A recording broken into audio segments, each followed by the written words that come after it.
நீ ஆம்பளையா இருந்தா செல்வ பெருந்தகை, நீ ஆம்பளையா இருந்தா நீ அண்ணாமலை மீது பிசிஆர் வழக்குகளை வழக்கு கொடுத்துடு, இல்லை மாநில எஸ்சி ஆணையத்தில் போய் நீ புகார் கொடு, இல்லை தேசிய எஸ்சி எஸ்டி ஆணையத்தில் போய் புகார் கொடு, நீயாச்சு நாங்களாச்சு பார்ப்போம். ஒரு கிஃப்டடா வந்த ஒரு ரஃபேல் வாட்சுக்கு ஒருத்தன் பில்லு கேட்டான், ஒரு வருஷமா கழித்து நின்று இருக்காரு. செல்வ பெருந்தகை கதி என்ன ஆக போகுதுன்னு தெரியல.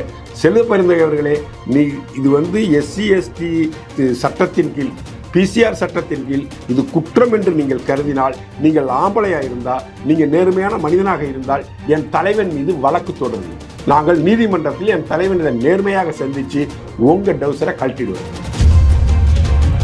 ஸோ ஒட்டுமொத்தமாக சட்டம் ஒழுங்கு கட்டுப்பாட்டில் இல்லை, காவல்துறையினுடைய கட்டுப்பாட்டில் இல்லை, முதலமைச்சருடைய கட்டுப்பாட்டில் இல்லை.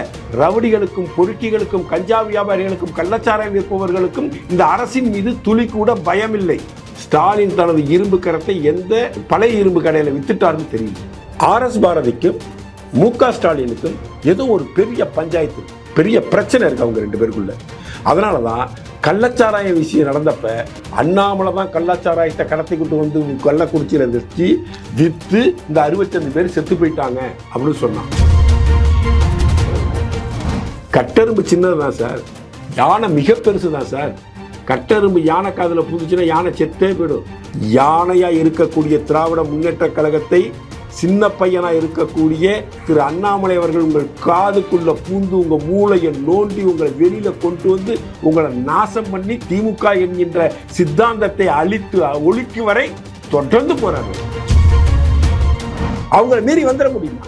இல்ல அது அவங்களை மீறி வர்றது பைபாஸ் அரைஞ்சி வச்சிருக்கீங்களா? அப்படி அவங்க மீறி வர்றான்னு சொன்னா உளவுத்துறை என்ன பண்ணுது? போன மாசம் தானே நடந்திருக்கு, 65 பேர் செத்து போயிருக்கான், 60 பேர் தாலி எடுத்திருக்காரு ஒரு பொம்பளைங்க. திரும்ப நீ விக்கிரவாண்டியில் இதே நிகழ்வு நடக்குதுன்னா நீ அரசாங்கம் நடத்துறியா, வேற ஏதாச்சும் நடத்திட்டு இருக்கு? அண்ணாமலை கொண்டு வந்து வித்தாரு, அன்புமணி கொண்டு வந்து வித்தாருன்னு சொல்லிட்டு RS பாரதி போன்ற 3ஆம் நிலை அரசியல்வாதிகள் தப்பா பேசிட்டு இருக்காங்க. அசிங்க பிடிச்சிடும். டிஎன்எஸ் நேயர்களுக்கு அன்பான வணக்கம். இன்றைய சிறப்பு நேர்காணலில் நம்முடன் இணைந்திருப்பவர் நடிகர் திரு ரவி அவர்கள். வணக்கம் சார். வணக்கம் சரத் சார்.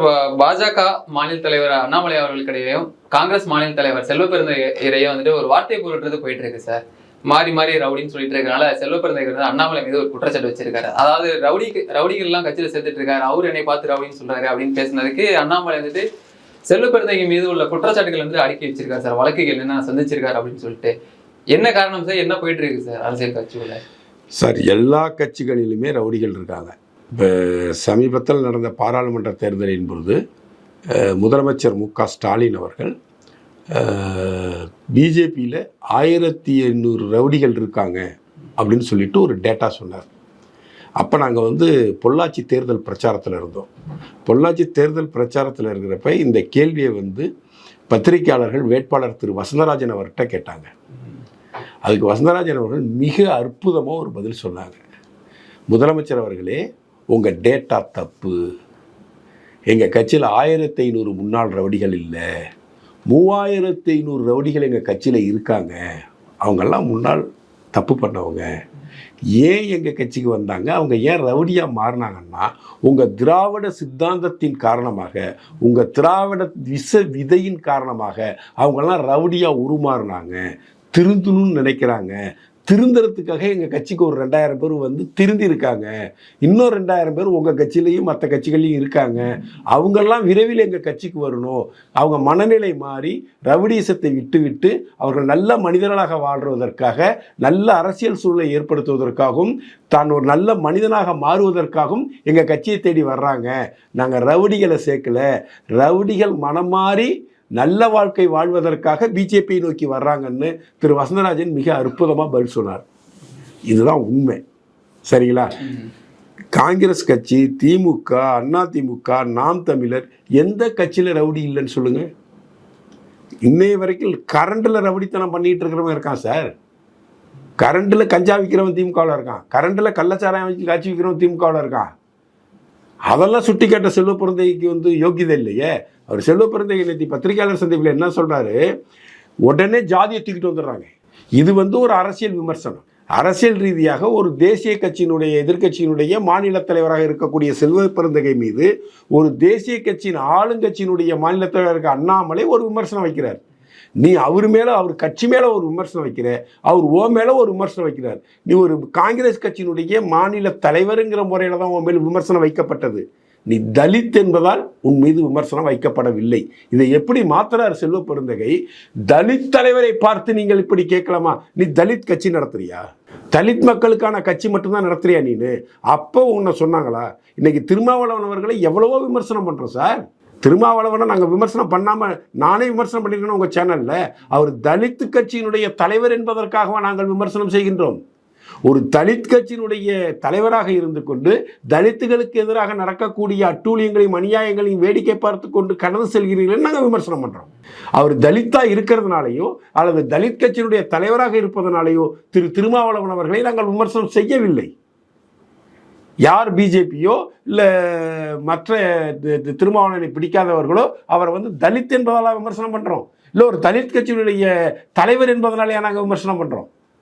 இல்லவே இல்லையே. நாங்கள் திருமாவளவனை விமர்சனம் செய்வது, நீ எந்த இன மக்களுக்கான விடுதலைக்காக போராடுகிறேன் என்று கூறிக்கொண்டு கட்சியை ஆரம்பித்து விட்டு நீ சிறுபான்மையினரின் அடிமையாக மாறிவிட்டாய், திமுகவின் கொத்தடிமையாக மாறிவிட்டாய் அப்படின்னு நாங்கள் திருமாவளவனை பார்த்து குற்றச்சாட்டு சொன்னால் அது இண்டிவிஜுவல் திருமாவளவனை பற்றிய விமர்சனம். அது அவர் தலித் என்பதால் வைக்கப்பட்ட விமர்சனம் அல்ல. ஆனால் செல்வ பெருந்தகை ஒரு தேசிய கட்சியினுடைய மாநில தலைவர். நீ தேசிய கட்சியினுடைய மாநில தலைவராக இருந்து கொண்டு நீ இன்னொரு கட்சியை பார்த்து பிஜேபியில் ரவுடி எல்லாம் உள்ள வந்துட்டான் அப்படின்னு சொன்னா நீயே ரவுடி, நீ அதை சொல்லாத அப்படின்னு எங்க தலைவர் சொல்றார். தலைவர் தெளிவா விளக்கமா சொல்லியிருக்கார். நீ முன்னாள் ஹிஸ்டரி ரெக்கார்டில் இருக்கிற, ஹிஸ்டரி ஷீட்ல இருந்தவன், உனக்கு தெரிஞ்சிருக்கலாம் ரவுடிகள் யாரு, நான் ரவுடி சார்னு உனக்கு தெரிஞ்சுக்கலாம். நான் ஏற்கனவே ஹிஸ்டரி ஷீட்ல இல்லை, அதனால எனக்கு தெரியாம இருக்கலாம் அப்படின்னு சொன்னார். உடனே நான் என்னுடைய சகாக்கள்லாம் பெரிய பெரிய தலைவர்கள்லாம் எஸ்சி எஸ்டி ஆணையத்தில் புகார் அளிக்கலான்னு சொல்லியிருக்கிறாங்க. எல்லா தலித் லீடர்களும் ஒருங்கிணைந்து என்கிட்ட பேசுனாங்க. இது சும்மா விடக்கூடாது, இதுக்கு பிசிஆர் கேஸ் போடணும், பிசிஆர் கேஸ் போட்டால் உனக்கு எத்தனை வருஷம் தண்டனை தெரியுமான்னு நீ வா போன்னு ஒருமையில பேசுகிறார் இருந்தால் அங்கேயே அவருடைய தகுதி என்னான்னு தெரிஞ்சு போயிடுச்சு. இவர் அண்ணாமலை அவர்கள் சொல்கிறேன் அண்ணன் செல்வ பெருந்தகைன்றார்.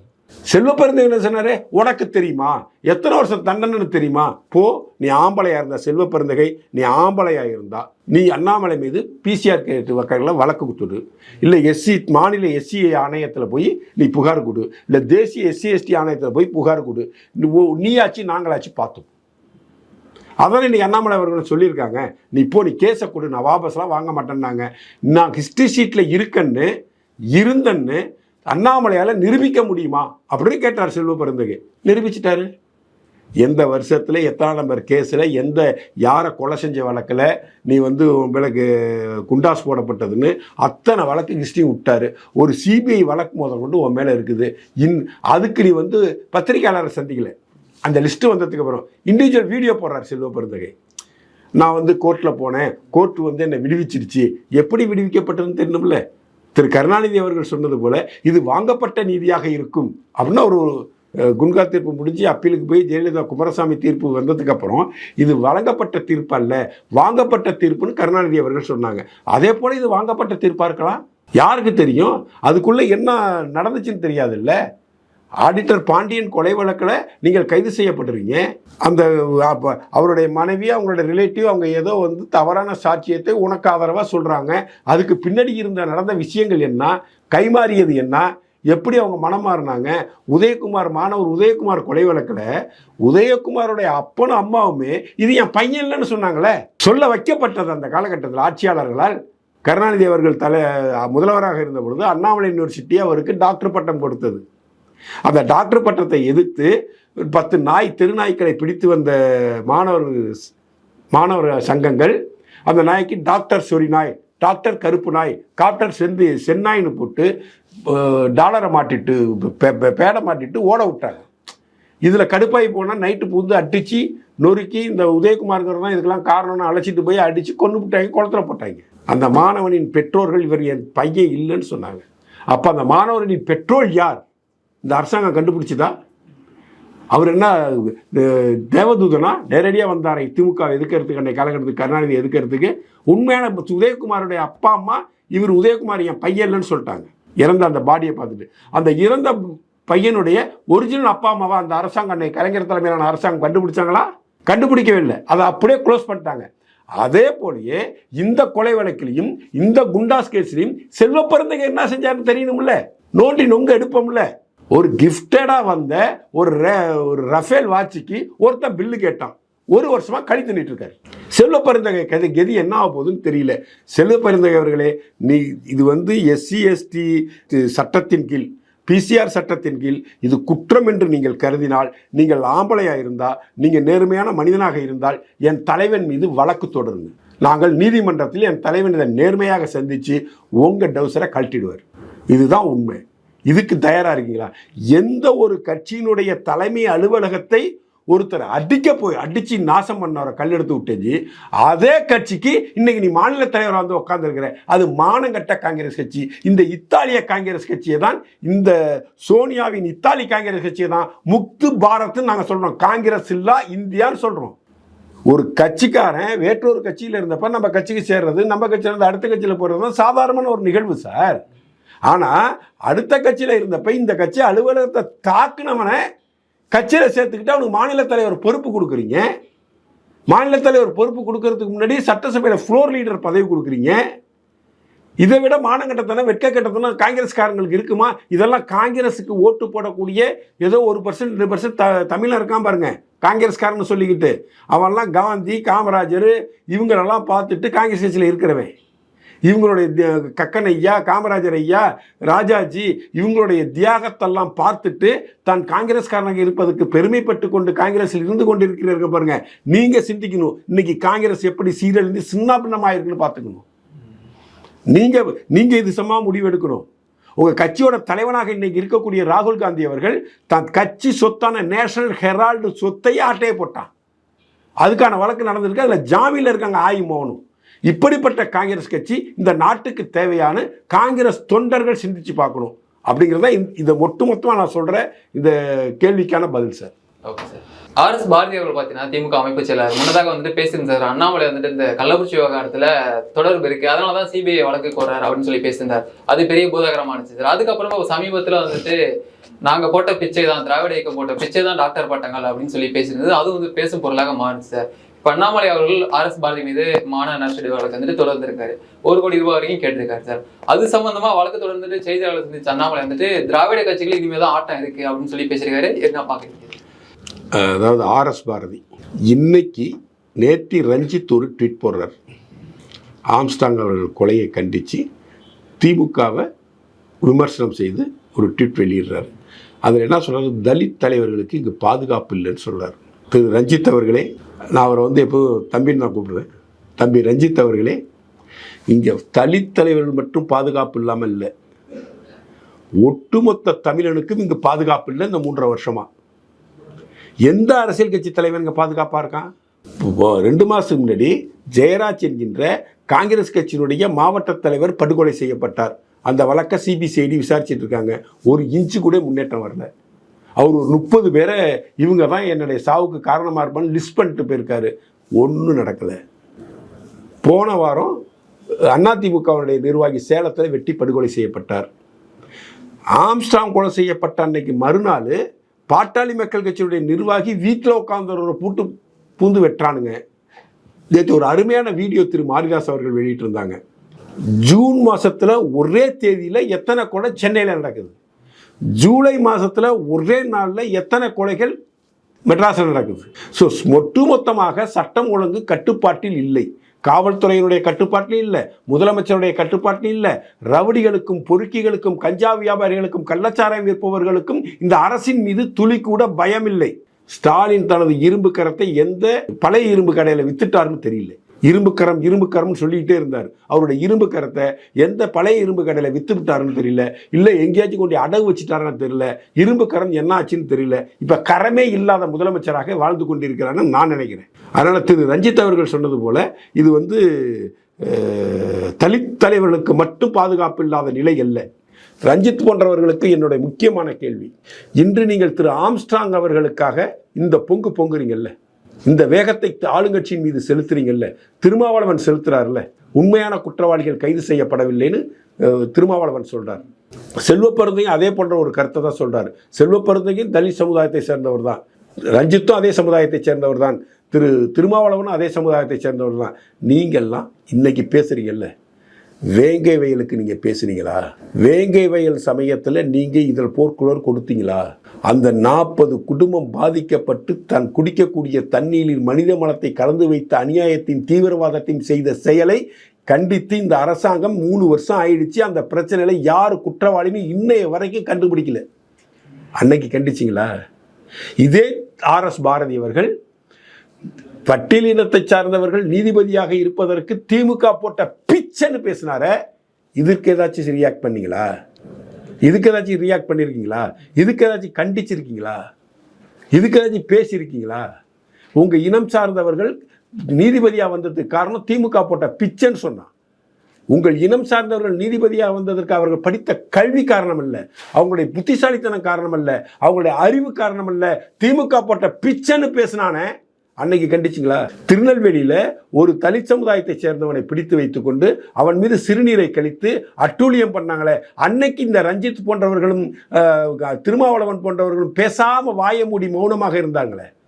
நாங்குநேரியில் ஒரு பள்ளி மாணவனை வீடு புகுந்து தாக்கி கொலை செய்ய முயற்சி செய்தார்களே, அன்னைக்கு நீங்கள் வாய மூடிட்டு இருந்தீங்களே. இப்படி தொடர்ந்து பட்டியலின மக்களுக்கு எதிரான ஒரு தொடர் நிகழ்வுகள் நடந்துகிட்டே இருக்கிறப்ப அந்த நிகழ்வுகளெல்லாம் நீங்கள் ஜஸ்ட் லைக் தட் கடந்து தானே போனீங்க. உங்களுடைய எதிர்ப்பு சனாதனத்தை ஒழிப்பது குறித்தும் சனாதனத்தை அழிப்பது குறித்தும் உங்கள் எதிர்ப்பு பிஜேபி குறித்து மட்டும் இருந்ததை ஒழிய உங்கள் மக்கள், உங்கள் இன மக்கள் பாதிக்கப்படும் பொழுது நீங்கள் குரல் எழுப்ப தவறி இருந்தீர்கள். இன்று உங்கள் இனத்தை சார்ந்த ஒரு தலைவன் கொல்லப்பட்ட பிறகு நீங்கள் எதிர்ப்பை பதிவு செய்கிறீர்கள். இது எவ்வளவு பெரிய அப்பட்டமான பச்சோந்தித்தனம் என்பதை நீங்கள் உணர்ந்து பார்க்கணும், ரஞ்சித் உணர்ந்து பார்க்கணும், திருமாவளவன் உணர்ந்து பார்க்கணும், செல்வப்பெருந்தகை உணர்ந்து பார்க்கணும். அதனுடைய தாக்கம் தான் இன்னைக்கு RS பாரதி பேசுறான். பிஏ பட்டவெல்லாம் நாய் கூட வாங்குது, அது திராவிடம் போட்ட பிச்சைங்கிறான் தாள். ஆனால் இதில் ஒரு விஷயம் சார், RS பாரதிக்கும் MK ஸ்டாலினுக்கும் ஏதோ ஒரு பெரிய பஞ்சாயத்து இருக்கு, பெரிய பிரச்சனை இருக்கு அவங்க 2 பேருக்குள்ள. அதனால தான் கள்ளச்சாராய விஷயம் நடந்தப்ப அண்ணாமலை தான் கள்ளச்சாராயத்தை கடத்திக்கிட்டு வந்து கள்ளக்குறிச்சியில் வச்சு விற்று இந்த 65 பேர் செத்து போயிட்டாங்க அப்படின்னு சொன்னான். இதில் ஒரு கள்ளச்சாராய வியாபாரி வரலாம், அந்த வியாபாரியை அடையாளம் காண முடியாமல் இருக்கலாம். ஆனால் மாநில தலைவராக, ஒரு தேசிய கட்சியினுடைய மாநில தலைவராக இருக்கக்கூடியவர்கள், ஒரு கட்சியினுடைய தலைவராக இருக்கக்கூடியவர்கள் அவங்களுடைய மூவ்மெண்ட்டை கியூ பிரான்ச்சை கண்காணிச்சிக்கிட்டே இருப்பாங்க, உளவுத்துறை கண்காணிச்சிக்கிட்டே இருப்பாங்க. அவங்க எங்கே போகிறாங்க, யாரை மீட் பண்ணுறாங்க, என்ன செய்கிறாங்க, ஏது செய்கிறாங்க, யார்கிட்ட பேசுகிறாங்க, எல்லா விஷயமும் உளவுத்துறை கண்காணிக்கும் இல்லையா? இந்த கண்காணிக்கிறோட விஷயம் என்னன்னா, அவர்களுடைய பாதுகாப்புக்கும் ஆளுங்கட்சிக்கு சப்போர்ட்டாகவும் சில விஷயங்களை செய்யறதுக்கு தான் பார்க்குறாங்க. கியூ பிரான்ச்சும் உளவுத்துறையும் செய்யவில்லை என்பதுதான் நம்ம குற்றச்சாட்டு. கரெக்டுங்களா? ஆம்ஸ்ட்ராங் கொலைக்கு இந்த கியூ பிரான்ச்சு தோற்று போயிடுச்சு, உளவுத்துறை தோற்று போயிடுச்சு நம்ம சொல்கிறோம். ஏன்னா அவர் தேசிய கட்சியினுடைய மாநில தலைவர். அந்த தேசிய கட்சியினுடைய தலைவர் மாயாவதியை இங்கே நின்று உங்களை காரித்து விட்டு போயிட்டாங்க. உளவுத்துறை சரியா செயல்படலையே. செயல்பட்டு அவரை காப்பாற்றிருக்கலாமே சார், அவருக்கு இன்ஸ்ட்ரக்ஷன் கொடுத்துருக்கலாமே. உளவுத்துறை எந்த விதமான அறிவுறுத்தலும் கொடுக்கலன்னு முந்தா நாள் வரைக்கும் சிட்டி கமிஷனர் சொல்லிட்டு போயிட்டார்ல. இப்படிப்பட்ட ஒரு குற்றச்சாட்டை அண்ணாமலை மீது சுமத்துவதாக கூறிக்கொண்டு ஸ்டாலின் எடுத்து சந்திச்சிருக்க வச்சுட்டார். ஏன்? ஸ்டாலின் கையில் தான் உளவுத்துறை இருக்குது, ஸ்டாலின் கையில் தான் கியூ பிரான்ச் இருக்குது, ஸ்டாலின் கையில் தான் மதுவிலக்கு போலீஸார் இருக்காங்க, ஸ்டாலின் கையில் தான் காவல்துறை, ஒட்டுமொத்த காவல்துறை இருக்குது, அவர் தான் உள்துறை அமைச்சர். அவரை பழிவாங்கிறதுக்காக தான் அண்ணாமலையை கள்ளச்சாராயத்தில் தொடர்புபடுத்தி பேசுகிறார் RS பாரதி. இப்போ ஸ்டாலின் BA படிச்சிருக்காரு, நாயெல்லாம் BA பட்டம் வாங்குதுன்னு சொல்லிட்டார். ஸ்டாலினை இதை விட RS பாரதி கேவலமாக பேச முடியுமா? ஸ்டாலின் BA படித்ததை நாயுடன் ஒப்பிட்டு RS பாரதி பேசியிருப்பது ஸ்டாலினுக்கும் RS பாரதிக்கும் உரிய உட்கட்சி பிரச்சனையை வெளிப்படுத்துவதாக நான் பார்க்குறேன். இப்படி RS பாரதி வந்து லூஸ் டாக் மனிதன் சார். எதை வேணாலும் எப்போ வேணாலும் உளறி கொட்டிக்கிட்டு போயிட்டே இருப்பான். அவன் நல்ல மனிதனும் கிடையாது, நல்ல அரசியல்வாதியும் கிடையாது. தன் வயதுக்கும் தன் பொறுப்புக்கும் தான் வகித்த பொறுப்புகளுக்கும் என்னைக்கும் ஒழுங்காக நேர்மையாக சத்தியமாக செயல்பட்டதா வரலாறே கிடையாது. RS பாரதி குறித்து தன் சொந்த கட்சி தலைவனையே, தன் சொந்த கட்சியினுடைய முதல்வரையே நாயுடன் ஒப்பிட்டு அவர் வாங்கின டிகிரியை பேசுகிறார். அவர் அண்ணாமலையை பற்றி பேசுகிறதெல்லாம் கேட்கணுமா? கேஸ் போட்டிருக்கார் அண்ணாமலை, இறுதி வரை இந்த கேஸை எடுத்துகிட்டு போவோம். திமுகவையும் சின்ன பையன் ஒருத்தரை சொன்னார்ல, இந்த சின்ன பையன் என்ன பண்ணுவான்னு பாருங்க. கட்டெரும்பு சின்னது தான் சார், யானை மிக பெருசு தான் சார். கட்டெரும்பு யானை காதில் புந்துச்சுன்னா யானை செத்தே போயிடும். யானையாக இருக்கக்கூடிய திராவிட முன்னேற்ற கழகத்தை சின்ன பையனாக இருக்கக்கூடிய திரு அண்ணாமலை அவர்கள் உங்கள் காதுக்குள்ள பூந்து உங்கள் மூளையை நோண்டி உங்களை வெளியில் கொண்டு வந்து உங்களை நாசம் பண்ணி திமுக என்கின்ற சித்தாந்தத்தை அழித்து ஒழிக்கும் வரை தொடர்ந்து போராடுவார். 3 வருஷத்தில் திமுக 3000 தடவை அண்ணாமலை மாற்றிடுச்சு. மாநில தலைவர்லேருந்து தேசிய தலைமை, பிஜேபி தேசிய தலைமை மாற்றுறதுக்கான யோசனைகளே இல்லை. ஆனால் திமுக 3000 தடவை மாற்றிடுச்சு. திமுக ஐடி விங்க ஒரு 6000 தடவை மாற்றிடுச்சு. இந்த டெல்லியில் பிரச்சனை, அண்ணாமலை அழைக்கப்பட்டிருக்கிறார், மாநில தலைவர் பொறுப்பிலிருந்து விடுவிக்கப்படுகிறார், அடிக்கடி செய்தி பார்க்குறீங்கல்ல. இப்போ லண்டன் போகிறாரு, இவரை மாநில தலைவரிலேருந்து தூக்குறதுக்காக தான் மத்திய அரசாங்கமே மெனக்கட்டு அவரை லண்டனுக்கு படிக்க அனுப்ப போகிறாங்க. இப்படி ஒரு ரூமரை 200 ரூபா ஒப்பீஸ் கால்பிட்டு இருக்காங்கல்ல. இது ஒரு 2 மாநில தலைவர் ஆவறதுக்கு முன்னாடி ஆக்ஸ்போர்ட் யூனிவர்சிட்டிக்கு அப்ளை பண்ணி அதை ப்ராசஸிங்லாம் நடந்து, இன்டர்வியூ நடந்து, ஆன்லைன் இன்டர்வியூ நடந்து, இது ஒரு செலெக்ஷன் ப்ராசஸ். இது ஆக்ஸ்போர்ட் யூனிவர்சிட்டி லண்டனில் இருக்குது. பிஜேபி ஆர்எஸ்எஸ் ஆக்ஸ்போர்ட் யூனிவர்சிட்டியில் போய் என்ன பண்ண முடியும்? ஸோ மத்திய அரசாங்கம் தான் முடிவு பண்ணி இவருக்கு நீ லண்டனுக்கு படிக்க போகிறாப்புல போ, நாங்கள் மாநிலத்தில் மாத்திராப்புல மாற்றிடுறோம் அப்படின்னு அண்ணாமலையை மாற்றுவதற்காக பிஜேபி தலைமை எடுத்த முடிவு அப்படின்னு ஐடி விங்காரம் சுற்றிடுறாங்க. இதே போல் எத்தனை தடவை செஞ்சுருக்கானுங்க. எதுவும் நடக்காது. உங்களை அழிச்சு ஒழிச்சு நாசம் பண்ணுறதுக்காக தான் அண்ணாமலை இங்கே களத்தில் இறக்கியிருக்கு மத்திய பிஜேபி. அது நடக்கும், பொறுத்து இருந்து பாருங்கள் சார். இப்போ தமிழகத்துல கள்ளச்சாராயம் ஒழிகன்னு சொல்லி அண்ணாமலை கோஷம் பெற்றிருக்காரு சார். அது மட்டும் இல்லாம கள்ளச்சாராயத்துக்கு பதிலாக கல்ல அனுமதிக்கலாம் அப்படின்னு சொல்லியிருக்காரு சார். அது ஒரு போதைப் பொருள் தான் சார். அதை ஊக்குவிக்கிறார் அண்ணாமலை அவர்கள். சார் இதில் தெளிவாக நீங்கள் புரிஞ்சுக்கணும். டாஸ்மார்க்கில் விற்கக்கூடிய பிராண்டியோ, விஸ்கியோ, ரம்மோ, ஜின்னோ, ஒயினோ எல்லாமே கெமிக்கல். இப்போ ஒரு பிராண்டி தயாரிக்கணும், ஒரு விஸ்கி தயாரிக்கணும் அப்படின்னு சொன்னால் அதனுடைய மெத்தடாலஜியே வேறு. பழங்கள் போட்டு, பழங்களோட சில பொருட்களை போட்டு, ஊறல் போட்டு, ஒரு 60 நாள் 70 நாள் ஊறல் போட்டு, அந்த ஊறல் போட்ட பொருளை எடுத்து காய்ச்சி வடிகட்டி அதிலிருந்து தயாரிக்கப்படுவது தான் சரக்கு. இதுதான் மெத்தேடு. இந்த மெத்தேடை ஃபாலோ பண்ணி இங்கு மது தயாரிக்கப்படலை. கரும்பு ஆலைகளில் கிடைக்கக்கூடிய மொலாசஸ் என்கின்ற கழிவு, கரும்பு சர்க்கரை தயாரிக்கப்பட்ட கழிவு மொலாசஸ், அந்த மொலாசஸில் இருக்கக்கூடிய எரிச்சாராயத்தை பிரித்தெடுத்து அதில் கலரும் டேஸ்ட்டையும் மாற்றி அவங்க ரம்பு என்கின்ற பெயரிலும், ஜின் என்கின்ற பெயரிலும், ஓட்கா என்கின்ற பெயரிலும், பீர் என்கின்ற பெயரிலும், பிராண்டி என்கின்ற பெயரிலும், விஸ்கி என்கின்ற பெயரிலும் தமிழ்நாட்டில் விற்கப்படுகிறது. தமிழ்நாட்டில் விற்கப்படக்கூடிய டாஸ்மாக் சரக்குக்கு இன்னைய வரைக்கும் தர கட்டுப்பாடு ஏதாச்சும் இருக்கா சார்? ஒரு தர கட்டுப்பாட்டு இது இருக்குது. இங்கே போய் தரத்தை சோதிச்சுட்டு வந்து தான் நீ விற்பனைக்கு கொண்டு வரணும். ஒரு லாட்டு, ஒரு பேட்ச் நம்பர் போட்டு அந்த பேட்சில் தயாரிக்கப்பட்ட ஒரு 10,000 லிட்டர் பிராண்டி, ஒரு 5,000 லிட்டர் விஸ்கி, ஒரு 5,000 லிட்டர் பீர் இருக்குது. இந்த பீருக்கு ஒரு சாம்பிள் எடுத்து அந்த சாம்பிளை டெஸ்ட் பண்ணி, அந்த டெஸ்ட் பண்ணதன் அடிப்படையில் தரச்சான்றிதழ் கொடுக்கப்பட்டு பின்னர் பேக் செய்யப்பட்டு அதன் பின்னர் அது டாஸ்மாக் கடைகளுக்கு வருவதாக ஏதாச்சும் ஒரு சான்று இருக்கா? ஒரே ஒரு சான்று. தொழிற்சாலைகளில் ஆய்வு நடத்தியதுதான் சார் எங்கேயும் நடக்கலை சார், எதுவும் நடக்கலை. நீங்கள் அதை அஃபீஷியலாக சொல்லுங்கள். அஃபீஷியலாக அரசின் கட்டுப்பாட்டில் தரம் நிர்ணயம் எப்படி செய்யப்படுகிறதுன்னு சொல்லுங்க சார். இந்த அரசாங்கம் எந்தெந்த கம்பெனிகிட்ட இருந்து சாராயம் உற்பத்தி செய்யக்கூடிய எந்தெந்த கம்பெனிகிட்ட இருந்து நீங்க எவ்வளவு கொள்முதல் செய்றீங்கன்னு கேட்டா, தகவல் அறியும் உரிமை சட்டத்தில் கேட்டா கொடுக்க முடியாதுன்னு சொல்றாங்க. அந்த தகவல் அறியும் உரிமை சட்டத்துக்கு அப்ளை பண்ண ஒரு கோர்ட்டுக்கு போனா நீதிமன்றமும் அதுக்கு முடியாதுன்றாங்க. அவருக்கு அதுக்கு மேல சக்தி இல்லை, உச்ச நீதிமன்றத்துக்கு போற அளவுக்கு சக்தி இல்லை. இங்கு விற்கப்படக்கூடிய சரக்குல 90% சரக்குகள் திமுக சம்பந்தப்பட்டவர்களின் ஆலைகளில் இருந்தால் பெறப்படுது. இந்த ஆலைகளிலிருந்து பெறப்படக்கூடிய எந்த டாஸ்மாக் சரக்கும் தர நிர்ணயத்துக்கு உட்பட்டதாகவே இல்லை. இதை நான் சொல்ல சார், 48% ஆல்கஹால் நீங்க பாட்டில் பார்த்தீங்கன்னா இருக்கு, 48% ஆல்கஹால் இருக்கணும். துரைமுருகன் சட்டமன்றத்தில் என்ன சார் பேசுறாரு? இது சாஃப்ட் ட்ரிங்க் ஆட்டம் இருக்கு, டாஸ்மார்க் வைக்கக்கூடிய சரக்கு போதை சரியா ஏறல, அதனாலதான் கள்ளச்சாராயம் குடிக்க போறான் அப்படின்னு ஒரு மூத்த அமைச்சர், 80 வயதை கடந்த ஒருவர், கருணாநிதி காலத்தில் இருந்து அரசியலில் இருக்கக்கூடியவர், எம்ஜிஆரால் படிக்க வைக்கப்பட்ட ஒரு அமைச்சர், எம்ஜிஆரிடம் போகாமல் திமுகவிலே இருந்து இத்தனை ஆண்டு காலம் திமுகவின் பொருளாக செயல்பட்டு திமுகவின் பொதுச் செயலாளராக இருக்கக்கூடிய ஸ்டாலினுக்கு அடுத்த இடத்தில் கட்சியிலும் ஸ்டாலினுக்கு அடுத்த இடத்தில் சட்டமன்றத்திலும் பணியாற்றக்கூடிய ஒரு மூத்த அமைச்சர் சொல்றாரு, டாஸ்மார்க்ல நாங்க விற்கிற சரக்குல உரிய போதை இல்லை, நாங்க டூப்ளிகேட்டா சரக்கு விற்கிறோம், அதனால அதுல போதை கிடைக்கல, அதனால கள்ளச்சாராயத்தை நோக்கி மக்கள் செல்கிறார்கள்னு துரைமுருகனை நற்சான்றிதழ் கொடுத்துட்டாரு. இந்த டாஸ்மார்க் சரக்கு கேவலமா இருக்குன்னு சட்டசபையில, அது சட்டசபை குறிப்பிலிருந்து கூட நீக்கல, அது சட்டசபை ரெக்கார்டில் இருக்கு. ஸோ ஒரு மூத்த அமைச்சரை ஒத்துக்கொண்டுட்டார், தமிழ்நாட்டு சாராய கடைகளில் விற்கக்கூடிய டாஸ்மாக் கடைகளில் விற்கக்கூடிய சரக்கு தரமற்றது, அதில் சொல்லப்பட்டிருக்கிற 48% ஆல்கஹால் ரேஷியோ அதில் இல்லை, அதனால அதில் போதை கிடைக்கிறது இல்லை, ஓவர் போதை வேண்டி இவன் கள்ளச்சாராயத்தை குடிக்க போறான் அப்படின்னு ஒரு மூத்த அமைச்சர் திமுக அமைச்சரே சட்டசபையிலே சொல்லிட்டார்.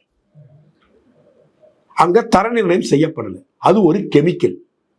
கெமிக்கலை குடிச்சா லிவர் கெட்டு போகும், கெமிக்கலை குடிச்சா கிட்னி கெட்டு போயிடும், கல்லீரல் கெட்டு போயிடும், மண்ணீரல் கெட்டு போயிடும், குடலு புண்ணா போயிடும்.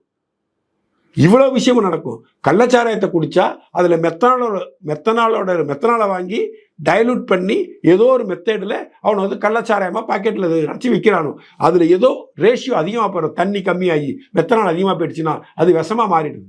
அந்த விஷமா மாறின விஷச்சாராயம், கள்ளச்சாராயம் என்கின்ற விஷச்சாராயம் அன்னைக்கே மனிதர்களை கொல்லும். ஆனால் டாஸ்மார்க்கில் விற்கக்கூடிய டாஸ்மாக் சரக்கு மெல்ல கொல்லக்கூடிய ஸ்லோ பாய்சன். இன்னைக்கு பூரண மதுவிலக்கு என்பது சாத்தியமற்றது, வாய்ப்பே கிடையாது. அது சாத்தியமற்ற ஒரு செயலை நம்ம செய்ய அறிவுறுத்தவும் கூடாது. அதுதான் திரு அண்ணாமலை சொல்றாரு, டாஸ்மாக் கடைகள் 5000 டாஸ்மாக் கடைகளை குறைங்க, ஒரு 2000 3000 படிப்படியாக குறைச்சி கொண்டு வாங்க. அதுக்கு தந்தால கல்லு கடைகளை செய்யுங்க. கல்லுங்கிறது என்ன சார்? தேனினும் இனியது தென்னம்பாள்னார் பாரதிதாசன். பட் திருவள்ளுவர் கல்லுண்ணாண்மையை பற்றி பேசியிருக்காரு, அப்பயே கல்லு இருந்திருக்குங்கிறது தான் உண்மை. திருவள்ளுவர் கல்லுண்ணாண்மைன்னு ஒரு அதிகாரத்தை எழுதுறாருன்னா அப்பயே கல்லு இருந்திருக்குங்கிறது தான் அர்த்தம். அதனால பூரண மதுவிலக்கு என்பது சாத்தியமற்ற செயல். அப்ப கல்லு கடைகள் தான், கல்லு வந்து ஒரு குவார்டர் 180 ml, 180 ml ஒருத்தர் குடிச்சான்னா வயிற்றுல கேப் இருக்கும், இன்னொரு 180 குவார்டர் குடிக்கலாம். அதுலேயே அவருக்கு போதை வரலன்னா இன்னொரு 180 ml குடிச்சிடலாம். ஆனால் கல் 1 லிட்டர் குடிச்சாதான் போதை வரும். போதை வரலன்னா 1/2 லிட்டர் குடிச்சா வயிறு ஃபுல்லாக போயிடும், அதுக்கு மேலே குடிக்க முடியாது, வயிறு ஃபுல்லாகிடும், வீட்டுக்கு போயிடுவான். இந்த போதையை போயிடனாலும் வீட்டுக்கு போயிடுவான். கரெக்டுங்களா? இல்லை, இந்த கல் செரிச்சு, இந்த கல் வந்து டைல்யூட் ஆகி செரிச்சு யூரினாவோ அது வெளியே வந்து வயிறு எம்டி ஆனதுக்கு தான் திரும்ப கல் குடிக்க போவான். அந்த கல் என்ன சார்? இயற்கை பானம். இயற்கையாக விளையக்கூடிய ஒரு தென்னை மரத்திலிருந்தும் பனை மரத்திலிருந்தும் அதன் பாலை வடிகட்டி கொடுக்குறோம். இன்னைக்கு டாக்டர் சிவராமன், சித்த மருத்துவர் சிவராமன் ஒரு வீடியோ வெளியிட்டு இருந்தாங்க, இன்னைக்கு பார்த்தேன். தேங்காவை எல்லாரும் புறக்கணிச்சுக்கிட்டே இருக்கோம், தேங்காயில் ஒரு முக்கியமான விஷயம் இருக்கு, அந்த விஷயம் எதில் தேங்காவை தவிர்த்து விட்டு வேற எது இருக்குன்னு நீங்கள் ஆய்வு செஞ்சீங்கன்னா தாய்ப்பாலில் மட்டும்தான் இருக்கு. தாய்ப்பாலில் இருக்கிற ஒரு விஷயம் தேங்காவில் இருக்கு. அந்த தேங்காவை கொலஸ்ட்ரால்னு சொல்லி எல்லாருமா சேர்ந்து தேங்காய் சாப்பிட்றத நிப்பாட்ட வைக்கிறீங்க, தப்பு. தேங்காய் சாப்பிடுங்கன்னு சொல்றாரு. அந்த தேங்காயை உருவாக்கக்கூடிய அந்த தென்னம்பாலை தான் கல்லுன்னு விற்கிறோம். கரெக்டுங்களா? கரெக்டுங்களா சார்? அப்ப அது ஒரு இயற்கையான பானம்.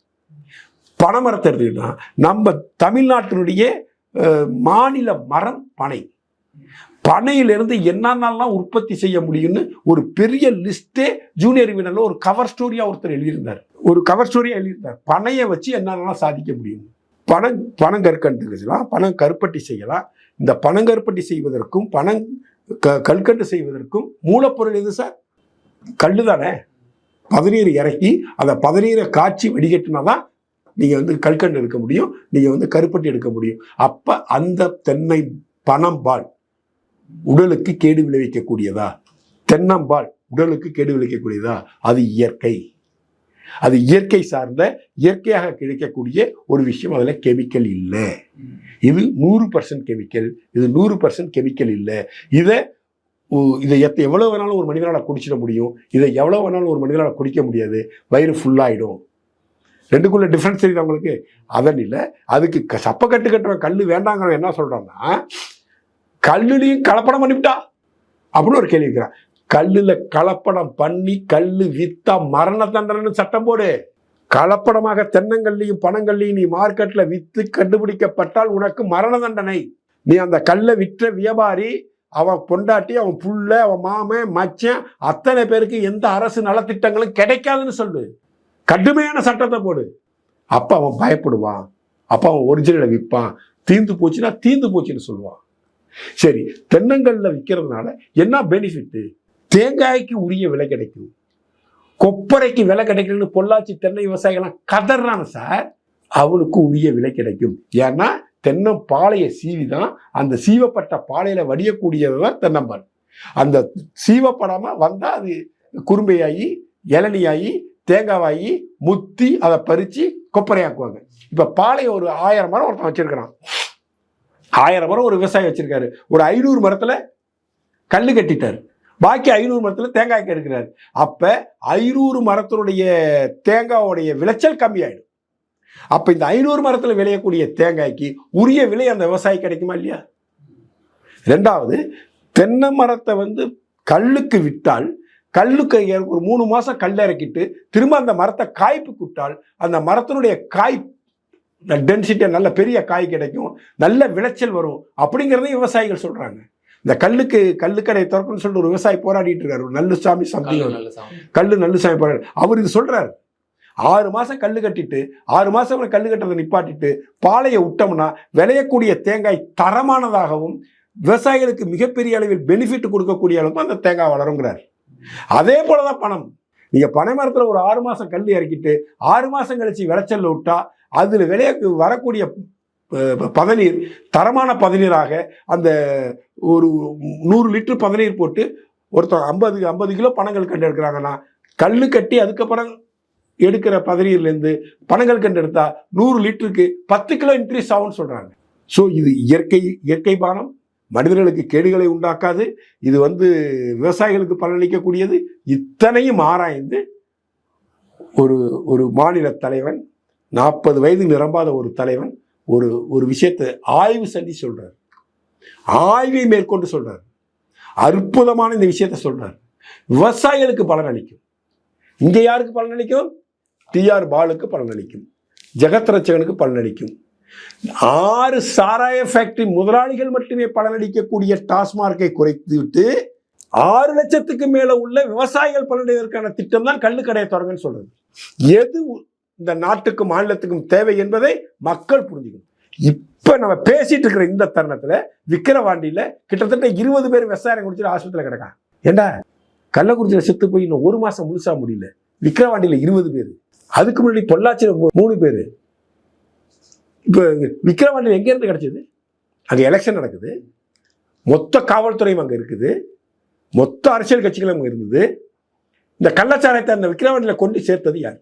முதற்கட்ட விசாரணையில பாண்டிச்சேரியில இருந்து கொள்முதல் செய்யப்பட்டதா? நீ எங்க இருந்து கொண்டு வந்தாலும் பாண்டிச்சேரிக்கும் தமிழ்நாட்டுக்கு இடையில பார்டர்னு ஒன்று இருக்குல்ல, அங்க பார்டர்ல செக் போஸ்ட் இருக்குல்ல, அந்த செக் போஸ்ட்ல ஸ்டாலினுடைய போலீஸ் நிக்கிறாங்கல்ல, என்ன பண்ணிட்டு இருந்தாங்க?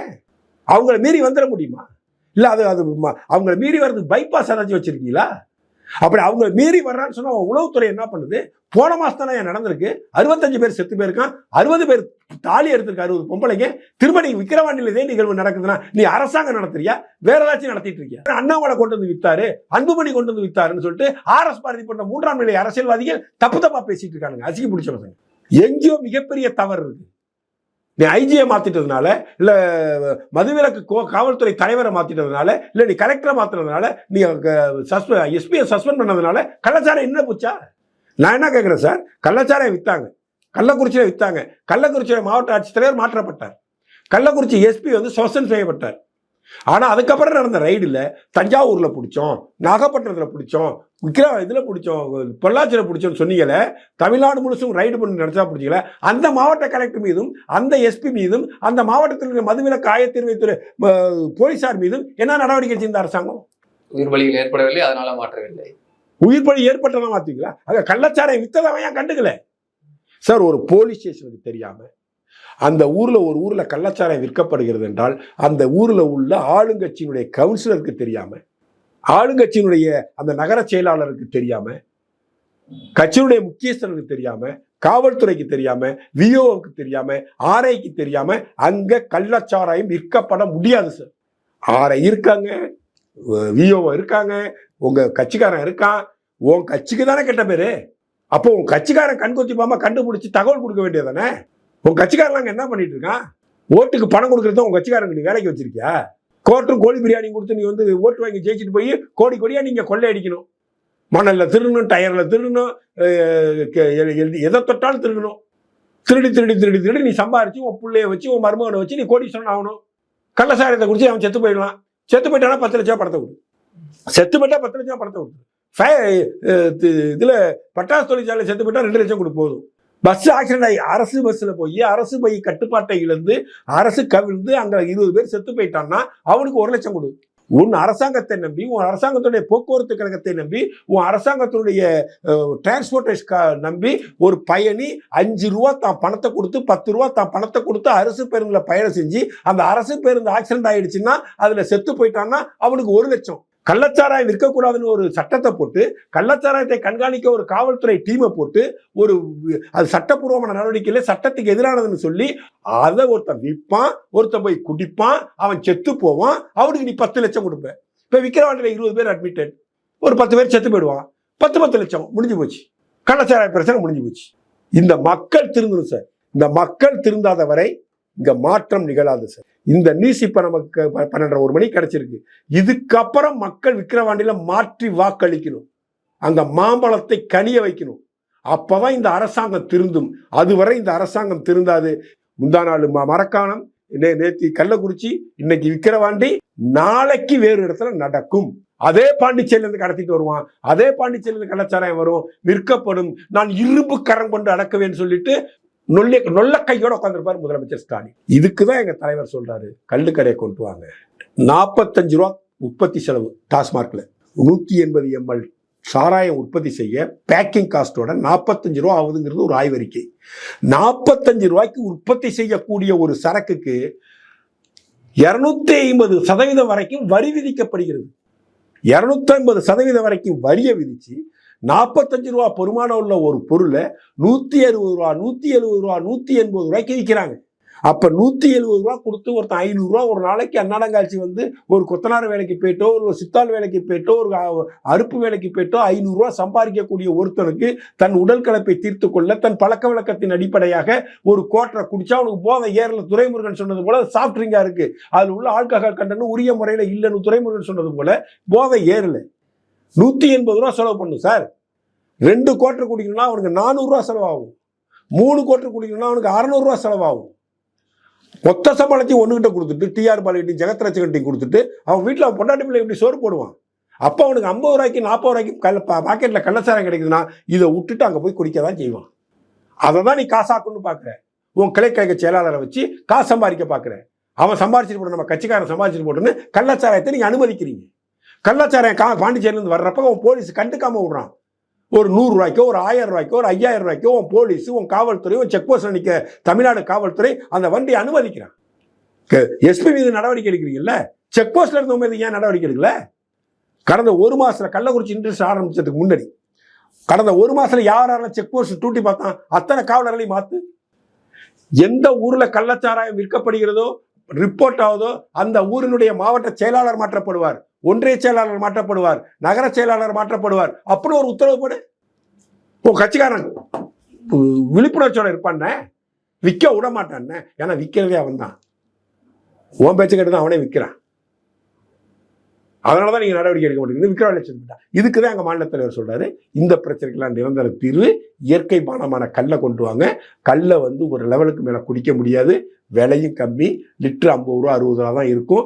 அதை 100 ரூபா கொடுத்தா கூட 2 லிட்டர் கல் குடிச்சிடும். 2 லிட்டர் கல் குடிச்சா வயிறு நம்பி போயிடும். அந்த 2 லிட்டர் கல்லால லிவர் பாதிக்கப்படாது, கிட்னி பாதிக்கப்படாது, இதயம் பாதிக்கப்படாது, சிறுநீரகம் பாதிக்கப்படாது, குடல் அருந்து போவாது. அவன் எந்த நிலைமையும் ஆளாவான். அவன் ஆண்மை இழந்து நிற்க மாட்டான். இன்னைக்கு ஏன் சார் மகப்பேறு மருத்துவ வந்து இன்ஃபெர்டிலிட்டி சென்டர்ஸ் அதிகமாயிருக்கு? நீ விற்கிற டாஸ்மார்க்ல சரக்கா குடிச்சவன ஆண்மை இழந்து போய் நிற்கிறான். அதனாலதான் இன்ஃபெர்டிலிட்டி சென்டர்ஸ் வந்து புற்றீசல் போல இன்னைக்கு முளைச்சு கிடக்குது. 20 வருஷத்துக்கு முன்னாடி இவ்வளவு இல்லையே, 40 வருஷத்துக்கு முன்னாடி இல்லையே. 40 வருஷத்துக்கு முன்னாடி ஆண்மை இல்லாத நோய்க்கு வைத்தியம் பார்த்தவனுடைய சதவீதம் 1%. அது ஏதோ டெரிட்டரியா அவருடைய பரம்பரையில வந்த ஏதோ ஒரு கோளாறுல ஒரு சின்ன விஷயம் இருந்திருக்கும். அப்படிப்பட்டவர்கள் தான் இன்ஃபெர்டிலிட்டிக்காக ஆஸ்பத்திரிக்கு போனான். இன்னைக்கு 160 பேர் இன்ஃபர்டிலிட்டி ஹாஸ்பிட்டல் வாசல்ல நிற்கிறான். காரணம், திமுக விற்கிற, அதிமுக விற்கிற இந்த டாஸ்மார்க் சரக்க குடிச்சு நாசமா போய் ஆண்மை இழந்த ஆண்கள்லாம் ஆண்மகனாக இல்ல தகுதி இல்லாமல் வாழ்ந்து கொண்டிருக்கிறார்கள். இதை மாற்றணும். இந்த சிஸ்டத்தை அந்த மக்களை விடுவிக்கணும். அப்புறம் அவன் இயற்கை சார்ந்த பானங்களை குடிக்கட்டும், இயற்கையான பொருளை உட்கொள்ளட்டும். அதன் மூலியமா இதில் ஏதாச்சும் மாற்றங்கள் நிகழ்ந்துடாதா அப்படின்னு எங்க அண்ணாமலை நம்புறாரு. ஏன் சார் இந்த மாநில அரசாங்கம் ஆலப்பாக்கம் மெயின் ரோடுன்னு ஒரு ரோடு இருக்கு மதுராயில் பக்கத்துல, என் வீட்டுக்கு பக்கத்துல. அந்த ரோடோட மொத்த லென்த் 2 கிலோமீட்டர். 2 கிலோமீட்டருக்கு 6 சாராய கடை, 6 டாஸ்மாக் கடை. எதுக்கு இத்தனை? மெட்ராஸ்னா ஒரு வார்டுக்கு ஒரு கடை. 25 வயதுக்கு மேலே உள்ளவங்கலாம் ஆல்கஹால் கன்சியூம் பண்ணணும். 25 வயதுக்கு மேலே உள்ளவர்கள் தன் ஆதார் கார்டை கொடுத்து பர்மிட் கார்டு வாங்கணும். ஒரு பர்மிட் கார்டுக்கு மாதம் இத்தனை ஃபுல்லு, இத்தனை பீரு, அதை கொடுத்து நீ வாங்கிக்க, அதை வச்சுட்டு நீ குடிச்சிக்க. பார் சிஸ்டம் கிடையாது, ரீட்டைல் செக்ஷன் மட்டும்தான் இருக்கும். வரக்கூடிய ஒவ்வொரு கஸ்டமருக்கும் பில் போட்டு தான் வியாபாரம் பண்ணணும். டிஜிட்டல் பரிவர்த்தனைக்கு அங்கே அலோவ் பண்ணணும். ஒரு டிவிக்கு நம்ம வச்சிருக்கான் டிஜிட்டல் பரிவர்த்தனை, யூபிஆர் கோடு. ஒரு காய்கறி விற்கிற அம்மா வச்சிருக்கு, ஒரு பூ விற்கிற அம்மா வச்சிருக்குது. சைக்கிளில் டிவி விற்கிறவங்க வச்சிருக்காங்க சார் கியூஆர் கோடு. ஆனால் வருஷத்துக்கு 50,000 கோடி விற்பனை செய்யக்கூடிய டாஸ்மார்க்கில் கியூஆர் கோடு சிஸ்டம் கிடையாது. ஏன்னா கியூஆர் கோடில் அவன் ஸ்கேன் பண்ணி கொடுத்துட்டான்னா பாட்டிலுக்கு 10 ரூபா திருட முடியாது, குடிக்கிறவன்ட்ட கொள்ளையடிக்க முடியாது. அதனால கியூஆர் சிஸ்டத்தை கொண்டு வர மாட்டாங்களாம். இந்த சிஸ்டம்லாம் உள்ள இருக்கணும். கோவிலில் நன்கொடை கொடுக்கறதுக்கு கியூஆர் சிஸ்டம் கொண்டு வந்துட்டேன், பஸ்ஸில் டிக்கெட் எடுக்கிறதுக்கு கியூஆர் சிஸ்டம் கொண்டு வந்துட்டேன், வீட்டு வரி கட்டுறதுக்கு கியூஆர் சிஸ்டம் கொண்டு வந்துட்டேன். ஏன் டாஸ்மார்க்கில் கொண்டு வர மாட்டேங்கிற? பில் போட்டு வியாபாரம் பண்ணு. பாரு கிடையாதுன்னு சொல்லு. மாசத்துக்கு உனக்கு 3 ஃபுல்லு, மாசத்துக்கு 5 பீரு. இதை நீ பர்மிட் கார்டை வச்சுட்டு வாங்கிக்க. நீ எங்கேயாச்சும் வச்சு கொண்டு குடிச்சு நாசமா போய் போ அப்படின்னு ஒரு விஷயத்த செய்ய. நீயே சரக்கை உற்பத்தி பண்ற ஆலைகளை நடத்துவியா? உன் அரசாங்கமே அந்த சரக்கை விற்குமா? அந்த சரக்கை போட்டு 2 வீலர்ல போனால் பிடிச்சி கேஸ் போடுவீங்களா? என்ன இது அயோக்கியத்தனம் அல்ல? இந்த அயோக்கியத்தனங்களை தடுத்து நிறுத்துவதற்காக தான் என் தலைவர் இந்த ஒரு முடிவை சொல்றாரு. இதுல எந்த விதமான தவறும் இல்லை. இது இயற்கை சார்ந்த பானங்கள், கல். அதனால அதை கொண்டு வரதுல எந்த தவறும் இல்லை என்று பரிபூர்ணமா நம்புறேன் சார். தொடர்ந்து பேசுவோம். பல்வேறு தகவலை பகிர்ந்து கொண்டமைக்கு நன்றி சார். மிக்க நன்றி. வணக்கம். ஜெய்ஹிந்த்.